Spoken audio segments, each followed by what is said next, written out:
ойлогом ортодо бир камера болуш керек деп, бирок мынчалык гаджеттерге толгон унаа болот деп ойлогон эмесмин. Сыртта маршруткадан да тартып атышат.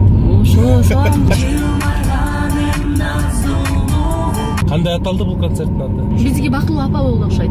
Тамда планда жокпу кийинки тур менен Бактылуу ата деп?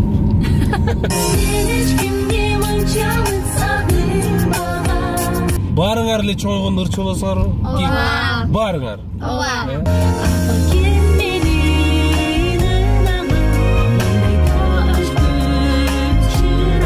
Кой турыңуз, мен билем.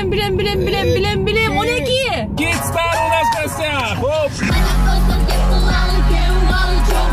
Бул мезгилин табышмагын чече турган жобуну. Жакшы сүйлөп, жакшы окуп, калыс болсоң мойда.